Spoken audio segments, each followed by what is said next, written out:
Today I will be walking you through 8 postures that can help you improve your wheel pose or Chakrasana. Let's start with a warm-up. Whenever we do any type of backbend, having a warm-up routine is very important. So let's go ahead and begin with some cat-cow exercises. Inhale as you reach your chin up towards the sky, dropping your belly down towards your mat. And exhale, tucking your chin in, rounding through the tail, and then move through this posture a few times here together. Exhale, rounding through the spine. Inhale, reaching towards the sky. You can do this warm-up as long as you'd like. Just for the purposes of this video, we'll move on to our next posture now. Our next pose that we will practice is Bhujangasana or Cobra pose. Be sure to engage your core by pressing through the front of your pelvic bone into your mat before pressing that body up into our Cobra pose. You are meant to spend time in each of these postures, so please take variations as you need to build up your practice. But if you are ready, feel free to press all the way up, arms extended, and hips on the mat. There's no expectation or need to be at the highest level on our first practice of this posture. So if you need to take a variation where you're lower to the ground, elbows bent, please do so. Make sure your shoulders are dropped down and back, engaging our chest as we lift our heart forward. Take one last inhale and exhale before gently moving out of this pose. Now we will move into puppy pose or Utthana Shirshasana. With our hips pressed back and tailbone reached straight up towards the sky, we want to keep our legs at a 90-degree angle here, reaching our chest forward and down towards our mat and our arms straight ahead, resting on our chin or on our forehead. Maybe right now in the beginning, it is difficult to reach your chest all the way to your mat, so feel free to rest on your elbows and forehead to create a variation for this pose. Inhale, exhale, breathing into this stretch. To exit this stretch, slowly press up onto your elbows and then onto our hands. Let's move on to posture number 4. Bridge pose or Setubhanga Sarvangasana, and slowly bring your body to a lying down position. On your next inhale, lift our hips up towards the sky, keeping our feet directly beneath our knees. If you need to adjust them, feel free to move them around until it feels comfortable. Our shoulder blades are tucked in with our hands flat on the mat, arms straight at our sides. And we're lifting up through our core here, keeping our breath moving. Inhale and exhale. And holding here, pressing up from our shoulders, down through your heels. Take one last inhale and exhale, lowering our hips down back to our mat. You can rest here for a moment, and when you're ready, bringing your knees to your chest and rocking, find the momentum to lift yourself up to the front of your mat. Let's move into posture 5, camel pose or Ustrasana. It is very important to engage our core throughout this practice, focusing on our lower abdominals. We want our hamstrings and glutes engaged, pressing our body down towards our mat.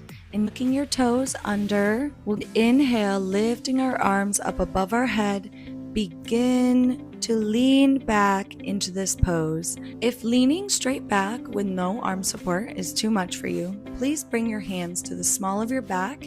And if you feel ready, bring your hands to the back of our heels, keeping our core engaged, pressing up through our chest up towards the sky into this pose.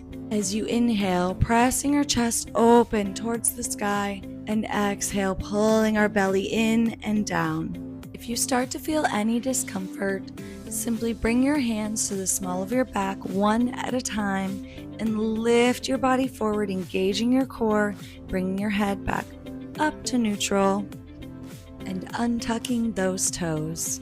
It is important after a big stretch like this to decompress our spine in the opposite direction. So let's fold forward into child's pose or balasana for a moment here. Stay in this pose as long as you feel you need. Our next pose will be low lunge pose or Anjaneyasana, bringing our left leg out in front of our body, hinging forward, feeling that stretch through the front right side of our leg into our hip flexor. When you're ready, inhale, bringing our arms up above our head, clasping our fingers together and reaching those hands up towards the sky. Chest out and full, chin facing forward, breathing into this pose. And when you're ready, exhale, bring our hands down to frame our foot at the front of our mat. Pausing here for just a moment in this low lunge before pressing our hips back and changing sides. So bringing our right foot to the front of our mat, reaching it slightly further forward than you feel you might need to give yourself space to reach into this low lunge. Starting out with our elbow on our knee, and after a couple rounds of breath, when you're ready, inhale, bringing those hands up above our head, reaching towards the sky, clasping our fingers together, and arching back just slightly into this pose. Inhale and exhale.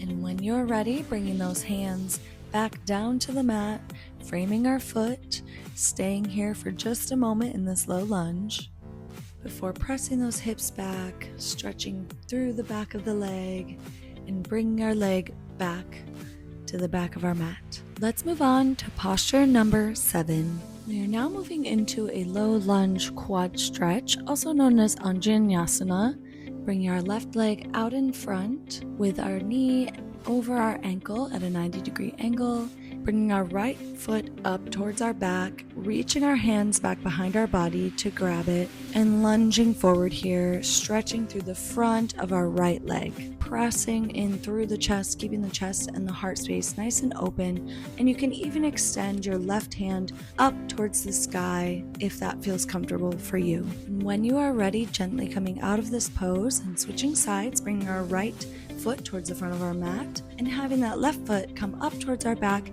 grabbing that with our left arm and reaching our right hand up towards the sky. Staying here in this pose for as long as you need before moving on to our next exercise.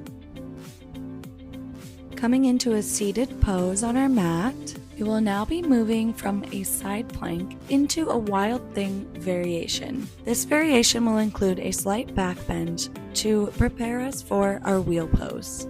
So starting with our right hand on the mat and coming into plank pose with our feet extended all the way out at the end of our mat, we're going to lift our left knee up and reaching our left foot back behind our body, placing it on the mat, keeping a slight bend in our left leg, the leg back behind our body. This will support our body as we arch back, reaching our left hand up above towards the top of our mat and back behind our body. As you can see, it should flow in a nice arch here, including where the arm is leading. When you are ready, swinging our left arm up towards the front of our body, rotate our hips back down to the mat. Switching sides, again starting in a side plank, and if you'd like, you can even bring that right foot back behind the body for more stability, bending the right knee as we lift up through the hips, bringing our right arm up over top of our head, reaching our heart space towards the sky. Inhale and exhale, and when you are ready, going back to a seated posture. You are now ready for wheel pose. So laying flat on our mat here and bringing our hands, fingers facing towards the bottom of our mat, palms pressed down, elbows towards the sky, feet pressed into the mat, taking a deep inhale, pressing up through our belly, bringing our belly towards the sky, extending our arms fully and extending our legs. You may have a slight bend in your knees here at first, and that's okay. When you're ready, exhale, bringing our body back down. You can use your head for support, just gently, not too much pressure, press on our head here, but allowing our body to come all the way back down to our mat. Let's take a moment to breathe, inhale and exhale before trying another round In the beginning, it may be difficult to hold this pose for longer than 10 seconds. If you need a spotter for this pose, please grab your friend or your partner to help you. When you're ready, placing those hands, fingers facing towards the bottom of our mat, with our palms pressed down on the mat, elbows towards the sky. Inhale and lift up towards the sky. If you need to reposition a little bit here, go ahead. Using your head for support and stability, and press up, holding however long you feel comfortable, and exhale, coming back down. Now you have officially learned how to do wheel pose, also known as upward facing bow pose. Be sure to subscribe for more videos like this and to learn more about yoga poses, yoga postures, and living a life of Zen. Thank you for watching, and namaste. Hank says be sure to subscribe and like for more videos like this.